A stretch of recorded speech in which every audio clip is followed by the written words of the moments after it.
Dans cet exercice 11, page 139, nous allons utiliser les lois de conservation. Les lois de conservation qui sont des lois de conservation pour les transformations nucléaires. Donc, nul besoin de retenir ces lois de conservation, mais elles seront réutilisées en première dans l'enseignement scientifique pour tous les élèves de première.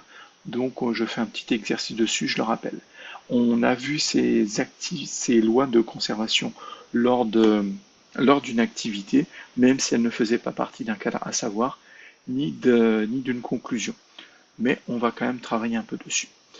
Donc, nous avons trois transformations chimiques et on nous demande de les ajuster, de les équilibrer, en trouvant à chaque fois les nombres A et Z, c'est-à-dire les numéros atomiques ou les nombres de neutrons, pour certains éléments de certains noyaux de ces transformations chimiques. Donc là, vous avez le corrigé qui est à côté, et je vais vous expliquer comment j'ai obtenu ça. Donc, on a le bismuth, donc les deux lois sont les suivantes. C'est que les nombres qui sont en haut se conservent. Ça veut dire quoi? Ça veut dire que si j'ai 212 à gauche, la somme de ce que j'ai à droite doit faire 212. Donc, le nombre de nucléons, va se conserver. Si j'ai 212 nucléons dans les réactifs, donc j'aurai 212 nucléons dans les produits. Et les nombres de protons se conservent. Donc si j'ai 83 protons dans les réactifs, j'aurai 83 nucléons dans les produits. Donc voilà comment j'obtiens ça.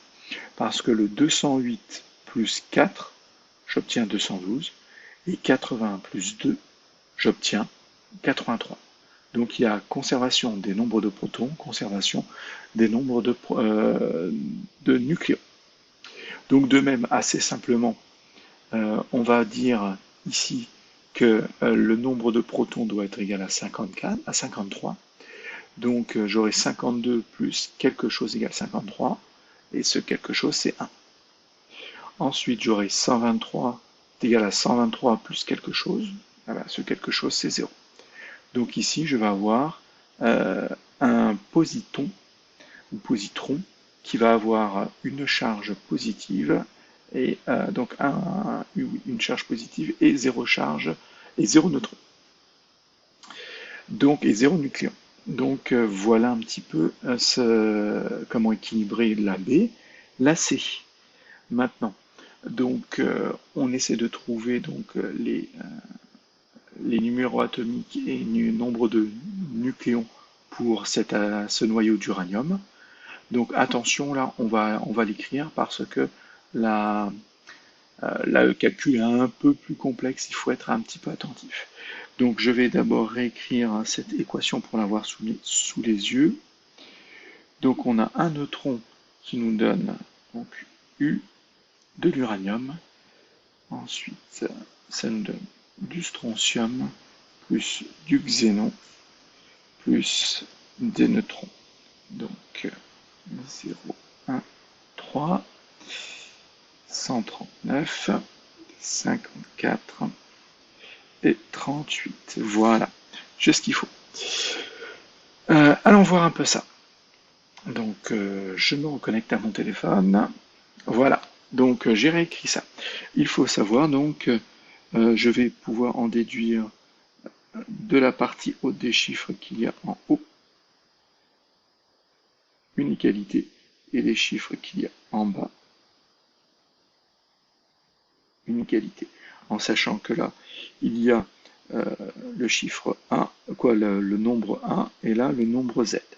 Et il y a un petit piège pour lequel il faut vraiment se méfier, c'est ce nombre 3. J'ai 3 neutrons, donc j'aurai 3 fois 1 nucléon et j'aurai 3 fois 0 proton. Donc là, il y a 0 proton. Il ne faut pas oublier ce 3. Donc les différentes petites égalités qui vont en découler sont assez simples. La première, en me basant sur le haut, j'ai 1 plus 1 est égal à 94 plus 139 plus 3 fois 1. Et c'est là où il ne faut pas oublier le 3 fois 1. Donc comment j'ai fait? J'ai fait 1 plus 1, là je mets un signe égal, est égal à 94 plus 139 plus 3 fois 1. Donc ça fait que A est égal à 94 plus 139 plus 3 fois 1, ça fait 3. Et j'envoie le 1 de l'autre côté, ça fait moins 1. Et si on fait le calcul, on obtient ici 235 si je ne me trompe pas. Ensuite, on a une deuxième équation que je vais faire d'une autre couleur.